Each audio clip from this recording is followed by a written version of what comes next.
para que me renombre.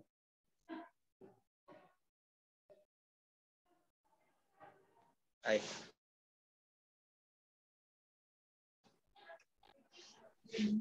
Tiene problemas con la batería, es Cintia. Ahí está. Buenas tardes. Oh, Buenas tardes. hola, ¿cómo están? Espérenme un cachito, por favor. Ahí estamos, acá estamos con Melina. Hola, ¿cómo estás, Melina? Hola, chicas. Buenas ¿Escuchan? tardes. Ahí te escuchamos. Bárbaro. Bueno, Carpillo tenía un problema, si puede pasar primero. dale. Arrancamos con vos, Cintia, entonces, ¿sí? Bueno, ¿Me buenísimo. escuchas bien? Sí, sí, Bien. se escucha por ahí, está medio entrecortado, pero bueno. Ahí. ¿Querés que me sienta al lado tuyo? Porque... Bueno, sí, yo te escuchamos, a ver, Sí, habla un poquito. se escucha medio cortado. Nosotros te escuchamos bien. Si querés, tenés un tema, si querés arrancar, dale nomás. Bueno, sí, yo voy a hablar un poco sobre lo que fue el irigoyenismo en el poder, ¿no? La primera presidencia de Irigoyen va desde el periodo de 1916 a 1918. Irigoyen durante este periodo tuvo serias dificultades para entender y para aplicar una normativa a los derechos que venía reclamando la clase obrera. Tanto el socialismo como el anarquismo, como cualquiera que se pusiera de enfrente a la vereda del presidente, complicaba las cosas. Durante el gobierno de Irigoyen se produjeron muchas movilizaciones obreras que fueron reprimidas con las Fuerzas Armadas. Estos movimientos obreros fueron surgiendo en nuestro país a partir de la inmigración masiva, a partir de un aumento de la población, empezaron a reclamar mejores condiciones de vida, particularmente mejores condiciones de trabajo, y utilizaron la huelga como un mecanismo de presión social. Esta inmigración masiva había sido propiciada por la generación del 80, que era un grupo de literatos, intelectuales, políticos, terratenientes, entre los cuales estaba Hipólito Yrigoyen, Aristóbulo del Valle, Leandro Alem, Miguel Cané, entre otros. Ellos creían en un progreso, creían en un progreso limitado, tenían el postulado de orden y progreso. El progreso estaba asociado a la expansión económica, y justamente durante el periodo que tuvo vigencia esta generación del 80, nosotros estábamos bajo un modelo agroexportador, éramos exportadores de carnes, cereales y cueros al mundo. Y bueno, para mantener este ansiado progreso se necesitaba de un cierto orden social. Cintia, danos un minuto. Sí, está bien. ¿Ahí nos escuchás? Ahí Danos se un escucha, minuto que vamos a cambiar de lugar no hay para ver si problema. tenemos mejor señal. Porque a veces te escuchamos un poquito cortada. Bueno.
Hola Cintia, ¿nos escuchás ahí?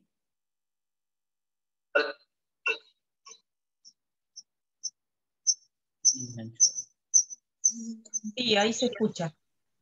Bueno, bárbaro. Damos un minuto que estamos duplicados.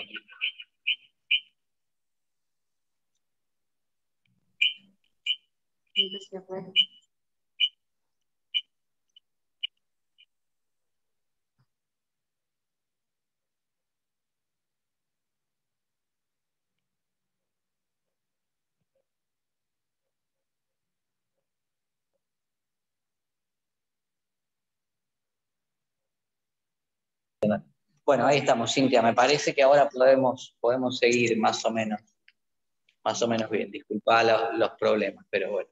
No, no pasa nada. Nos estabas contando las características principales de la generación del 80. Bien, sí, estaba diciendo esto de que ellos que creían ciegamente en el progreso y tenían un postulado que era orden y progreso. El progreso se asociaba a la expansión económica y justamente nosotros durante el periodo que tuvo vigencia la generación del 80 teníamos un modelo agroexportador, éramos exportadores de carnes, cereales y cueros al mundo.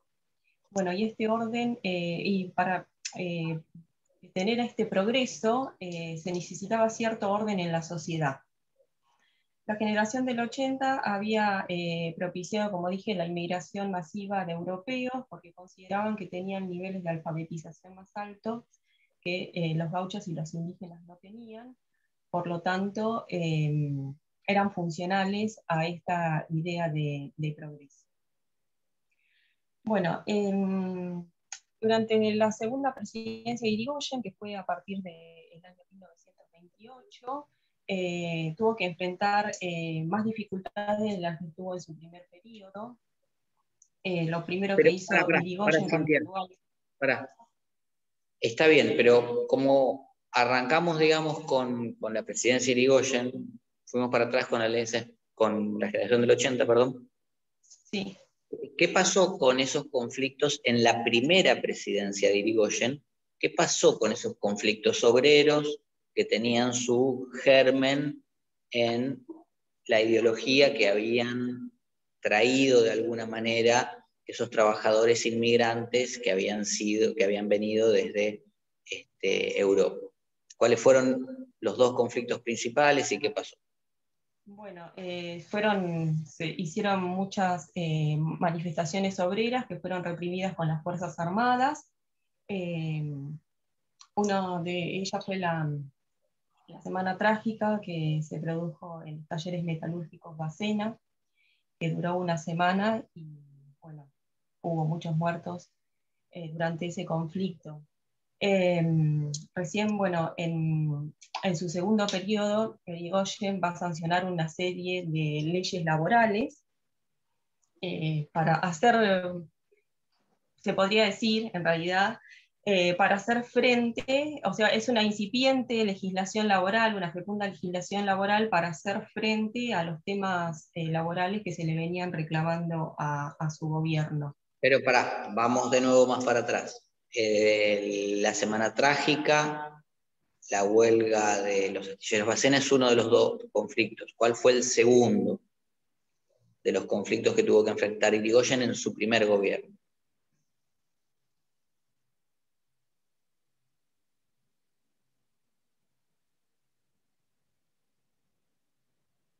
Te lo pregunto porque son los conflictos que van a marcar la relación de ese gobierno de Irigoyen con el movimiento obrero.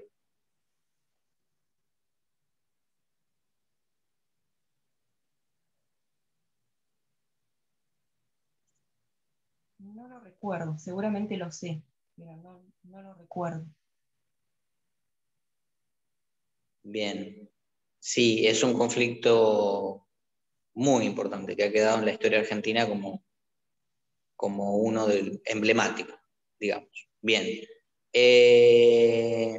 ¿Qué organización sindical tenía ese movimiento obrero que va de la transición desde la generación del 80 hasta este periodo de Irigoyen que vos estabas contando. Bueno, ellos venían, esto es lo que estaba contando un poco, que habían traído ideas provenientes de Europa, de una Europa revolucionaria, habían traído ideas anarquistas y socialistas.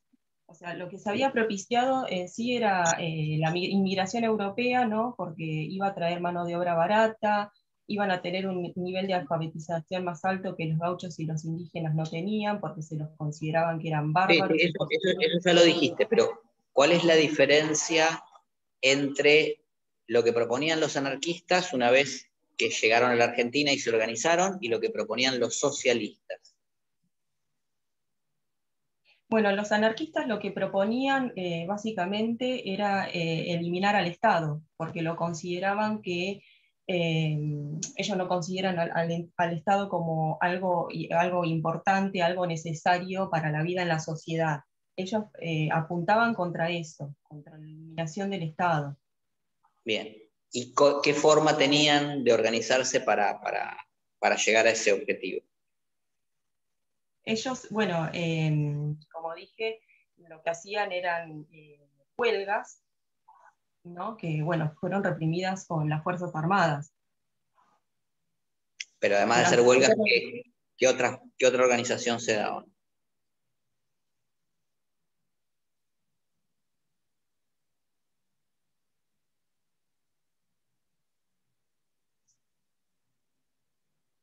Además de las huelgas.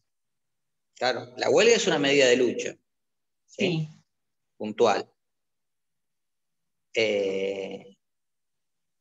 ¿Cómo se organizaron los anarquistas para poder difundir su doctrina, para poder articular con el movimiento obrero, para que esas huelgas tuvieran efecto?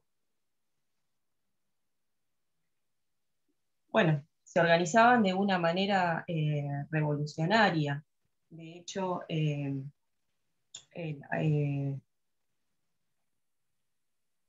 tenemos la ley de 1902 que permitía la expulsión de los inmigrantes revolucionarios. Después la ¿Cómo, ley de perdona? perdón, Perdona me que equivoqué. te corto un poco. La ley Perdón. de La ley 1902, de ¿qué? defensa social. La ley de defensa social de 1910, que lo que permitía era la expulsión de aquellos inmigrantes que consideraban, eran sospechosos de anarquismo. Muy bien. Esa es la ley de residencia en realidad. La ley de residencia, sí. Pero está bien, correcto, bien. Bien, y bueno, está bien. ¿Querías decir algo más de este tema? Sí, en realidad quería seguir un poco con lo de Irigoyen, bueno, si se puede. Bueno, que cuando llega a su segundo mandato había enfrentado problemas más serios de los que tuvo en su primer mandato. Lo primero que hace Irigoyen fue reunirse con los frigoríficos y sus representantes y con las casas exportadoras de cereales, porque él consideraba estas dos actividades que desarrollaban como muy importantes y de interés público. Lo que hizo respecto a los frigoríficos fue notificarlos de que iba a existir un contralor oficial de sanidad, por lo que quería era garantizar un buen producto en el mercado y que tuviera prestigio internacionalmente. Con el tema de las casas cerealeras, lo que pasaba, el problema era que especulaban mucho, a veces vendían, a veces no vendían y acumulaban ganancias. Entonces, también se sumó a esto la sobreproducción agrícola, porque finalizada la Primera Guerra Mundial, todos los mercados comienzan a funcionar normalmente, entonces esto perjudicaba a nuestro país. El Poder Ejecutivo decidió bajar en un 50 y un 90% las tarifas de cereales en los puertos de Rosario. Irigoyen en su segundo mandato se tuvo que enfrentar con una crisis muy importante que fue el crack del 29, que es la famosa caída de la bolsa de Wall Street de Estados Unidos. Y para ello, bueno, tuvo que tomar una política a partir de esto respecto a los Estados Unidos. Nos había visitado el presidente de Estados Unidos y había planteado su preocupación por los aranceles que nosotros teníamos al vino y al maíz. O sea, básicamente lo que el presidente le había venido a decir a Irigoyen era que si no se bajaban los precios de los aranceles, iba a perder compradores. Entonces Irigoyen bajó el precio de los aranceles. Irigoyen también trató de forzar una ley de defensa de nuestras reservas petroleras, que tuvo la sanción en la Cámara de Diputados, pero fue muy demorada en la Cámara de Senadores, justamente porque Irigoyen tenía la mayoría en la Cámara de Diputados, pero no en las de senadores. Y bueno, lo que se quería mostrar con esta ley de defensa de nuestros recursos petrolíferos era que las corporaciones internacionales no podían adueñarse de nuestro petróleo, sino que tenían en sus manos la exploración y la explotación por un tiempo determinado. Nosotros no teníamos ni la capacidad en instrumentos técnicos, no teníamos ni el dinero ni las tecnologías para hacer la explotación del petróleo. Como consecuencia de que hasta en 1929 esta ley seguía demorada, Irigoyen lo que hace mediante un decreto, el 29 de diciembre de 1930, aprueba las bases del convenio entre la Universidad Nacional de Buenos Aires e YPF. El 29 de diciembre de 1930 no era ya presidente Irigoyen, ¿no? Ah, perdón, es verdad. Me confundí la fecha. Bueno, Debe ser de aprueban... 1929. Claro, 1929. Aprueban el convenio, las bases del convenio con la Universidad Nacional de Buenos Aires e YPF para la creación, funcionamiento del Instituto Petrolero. Lo que se buscaba era la formación de ingenieros civiles e industriales que pudieran explorar y explotar, que se especializaran en materia petrolera para copar los altos cargos y poder industrializarnos a través de la minería y el petróleo. Esta campaña de Irigoyen tuvo muchas resistencias por parte de la oposición, porque consideraban que esto había que dejarlo en manos de las corporaciones internacionales que tenían más capacidad y eran más idóneas para hacerlo. ¿Quién era la oposición en ese momento? Los conservadores. Uh-huh. Los principales opositores al gobierno de Irigoyen fueron los conservadores. O sea, ¿Solamente los conservadores? No, no solamente los conservadores, pero sí eran mayoritarios. Bueno, ellos, esta palabra estatizar, o sea, la estatización que proponía Irigoyen. Cintia, está muy bien tu tema, está muy bien. Vamos a pasar a otro tema, ¿sí? Sí. Contanos la reforma constitucional de 1957. Bien. ¿En qué contexto se produjo y qué reforma generó? La reforma de 1957. Bien. Bueno, la reforma de 1957, en realidad, bueno, había una reforma anterior, que fue la de 1949, la Constitución peronista. Cuando entra el nuevo gobierno de facto, lo que se hace es derogar esa Constitución peronista que había consagrado los derechos de segunda generación, los laborales y los sociales.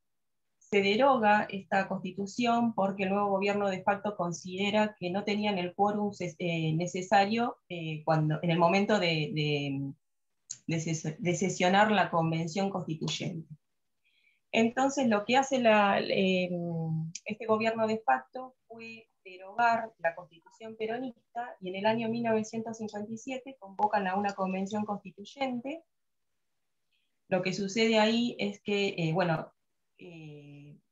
tratan algunos puntos, ¿no?, que van a incluir en la reforma. Una parte de los convencionales se retira de la convención y con el quórum que había se logra sancionar el artículo 14 bis, referida a los derechos laborales. Bien. ¿Por qué una parte de los convencionales constituyentes se retira de esa convención? Bueno, lo que había pasado en esa convención es que se había prohibido que participen en las votaciones partidarios del peronismo. Muy bien. Exacto. ¿Y entonces qué pasó? Bueno, se sanciona con una parte del quórum, o sea, el artículo 14 bis de los derechos laborales. Muy bien. Y cuando se eligen a los convencionales constituyentes, ¿qué es lo que pasa con la gente que quería votar al peronismo? No los dejaron ¿Cómo? participar. Sí, claro, por eso, que no los dejaban participar. Entonces, ¿eso se traduce en qué tipo de voto? En un voto en blanco. Exactamente, en un voto en blanco. El voto en blanco fue mayoría, Claro. ¿sí? Por eso consideraban que esa reforma no era válida y los que se retiran son los convencionales constituyentes. ¿Te acordás de qué partido?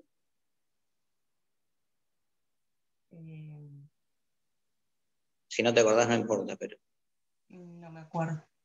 de la UCRI, de la Unión Cívica Radical Intransigente. ¿Sí? Ellos se retiran y habían sido ellos la segunda minoría, o sea, el partido que seguía, entonces era muy importante. Bueno, muy bien. ¿Y te acordás de la enmienda del 72? Sí. La enmienda del 72 fue un estatuto temporario, ¿no?, que lo que establecía fundamentalmente era la elección del presidente y de los senadores nacionales por doble vuelta, si ninguno de los candidatos sacaba la mayoría absoluta. Bien, La está bien reelección eso. Está bien eso que me estás diciendo, está perfecto, pero ¿te acordás qué gobierno la hace? ¿O en qué contexto se hace? Sí, en el contexto de la Revolución Argentina, del gobierno de facto que se autodenominó Revolución Argentina. Bien, Otros de muy los bien, puntos. Cintia. Para mí estás aprobada, recontra aprobada.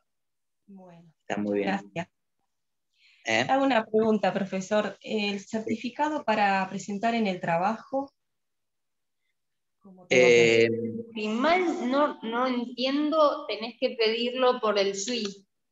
Y si no, consultarle al centro. Pero me parece que en el SUI hay una opción de certificado de trabajo. Sí, me parece que sí. Bien. Pero por ahí Bueno, los chicos del centro te pueden orientar mejor. bueno, muchísimas gracias. Muchas gracias, Cintia. Hasta A luego. ustedes. Buenas tardes.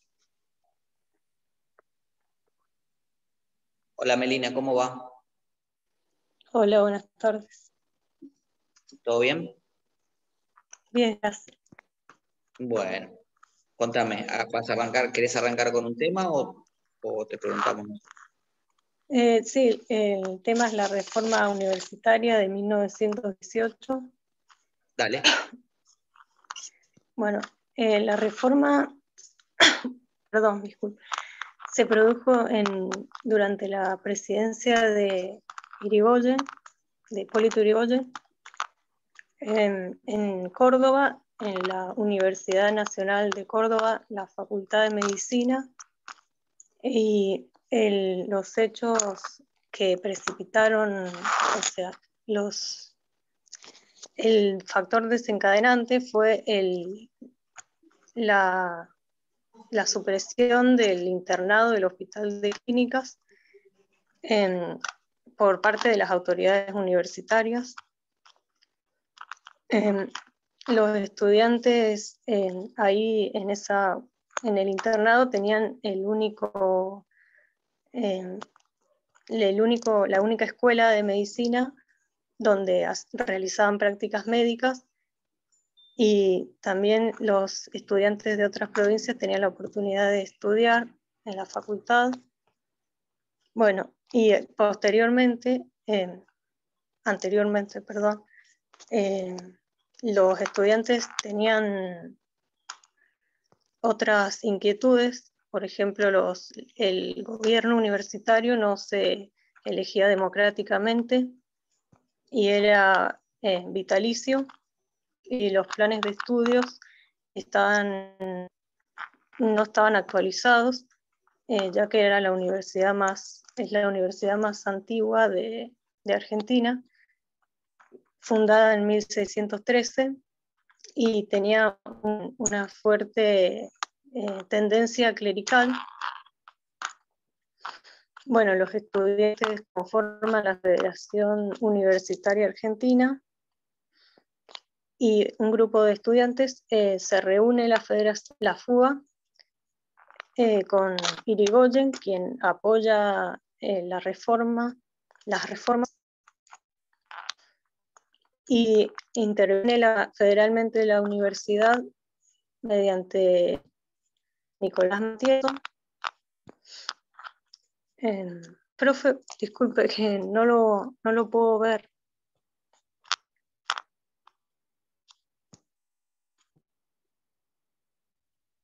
¿Me escuchan?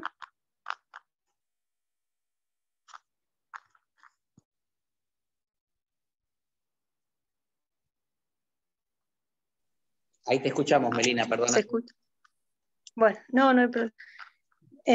Bueno, Nicolás Matieso reforma el estatuto y convoca elecciones de rectores, pero triunfa el rector elegido por los conservadores, que era Antonio Nogues, y contra el de los reformistas, quien era Enrique Paz.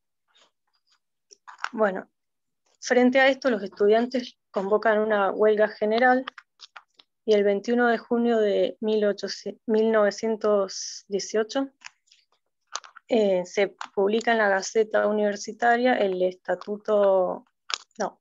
manifiesto liminar,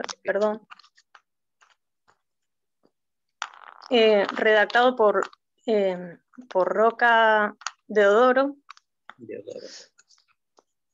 que marcan sus principales inquietudes, como por ejemplo el autoritarismo que había en la universidad, y el capitalismo, y querían mover los estudios modernos y de la ciencia en la universidad. Bueno, frente a la huelga general se produce la renuncia del rector elegido por los clericales, y en renuncia de algunos profesores. Bueno, se produce la segunda intervención de Irigoyen a la universidad con José Sáenz, quien firma un estatuto de reformas universitarias que incluían el cogobierno, la autonomía universitaria, el gobierno en tripartito entre profesores, alumnos y egresados, el régimen de cursada libre y los planes de estudio actualizados, y entre otras reformas.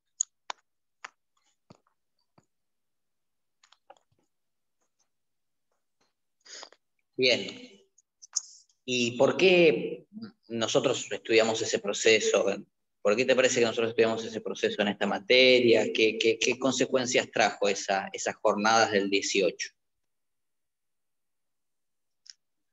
Que se estableció la autonomía universitaria, que el Estado podía intervenir eligiendo autoridades. Bueno, pero ojo, pará, Melina, ojo. Mirá que la autonomía universitaria es lo contrario a que el Estado pueda intervenir en las universidades. Cuando el Estado interviene en una universidad es porque pasa algo extraordinario, digamos, es un poder limitado. ¿Sí?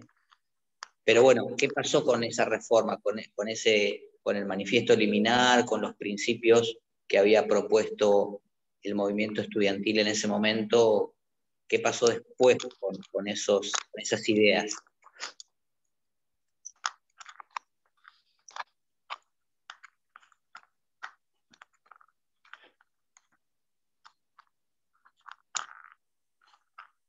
¿Tuvo algún reflejo en otro país de Latinoamérica? Sí. En otras, por ejemplo, en Perú, en México, el movimiento se fue ampliando por todo el país. Bien, bueno, muy bien tu tema. Te vamos a preguntar algo sobre primer gobierno de Perón, ¿sí? ¿Te ubicas? Sí. Contanos cómo, digamos, cuáles fueron los principios, digamos, que llevó adelante ese primer gobierno de Perón y cuáles fueron algunas de sus características principales. Bueno, el gobierno de Perón estableció un modelo justicialista que consistía en no estar ni entre el capitalismo ni el marxismo, era la medida justa. O sea, bueno, y también se propuso el primer plan quinquenal, que consistía en 5 años para el objetivo era lograr una mayor independencia económica con el exterior. Se hicieron nacionalizaciones del petróleo, del gas. También... ¿Mediante qué mecanismo hizo esa nacionalización el gobierno de Perón?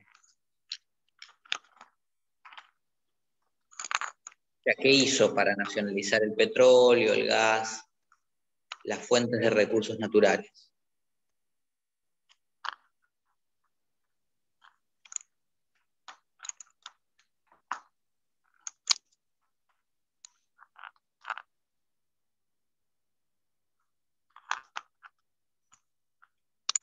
¿Hizo una qué? ¿Dónde estaba eso? Fue un artículo muy discutido. ¿Un artículo de qué? De la Constitución. De la Constitución. ¿De qué Constitución? Esta es la otra pregunta que sigue. La reforma de 1949. Muy bien, reformó la Constitución en 1949, entre otras cosas, como vos bien dijiste, ahí en el artículo 40 nacionalizó los recursos naturales y los servicios públicos. ¿Sí? Muy bien. ¿Por qué pensás, digamos, cuáles eran los fundamentos económicos y políticos para que se nacionalizaran estos recursos?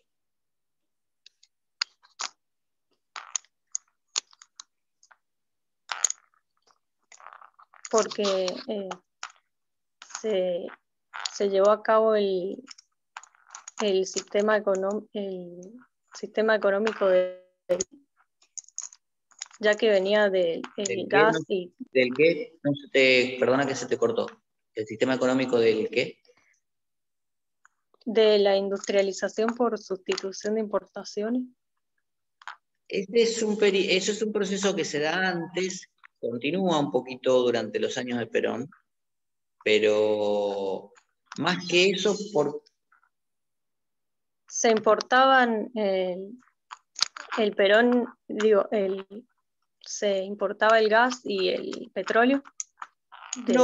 Venía de afuera. No era porque se importara. Era por otra cuestión, pero bueno, no importa. Vamos a ser más concretos. Decime 3 cuestiones, además de este artículo, que haya reformado la Constitución del 49. Se incorporaron los derechos del trabajador, los derechos de familia, de la ancianidad y los laborales y sociales, por sobre todo. Bien. Y también la reelección presidencial. Muy bien. ¿Esta constitución era una constitución liberal, era una constitución social o era una constitución colectiva de derechos de tercera generación? Era social. Era social, por eso tú dijiste, porque se incorporaban los derechos. Muy bien. ¿Y qué pasó con esta constitución después en la historia? Fue derogada por el golpe del 57. Fue la única constitución que se derogó. Y a cambio de, por decirlo en palabras, en la Constitución de 1957 se agrega el 14 bis, incorporando derechos del trabajador. Bien, muy bien. Correcto. Bueno, contanos ¿qué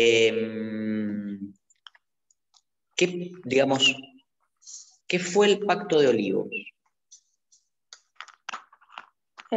Bueno, el Pacto de Olivos se realizó en 1993 entre Menem y Alfonsín, quien era el jefe de la UR, Alfonsín, y Menem era el presidente de la nación en ese momento, y se llevó a cabo un proyecto de reforma de la Constitución que incluyó un conjunto de coincidencias básicas entre ambos partidos, el justicialista y la UCR. Bueno, y entre ellos estaba la reelección de presidente Bien. por un periodo, el acortamiento del mandato a 4 años. Bien.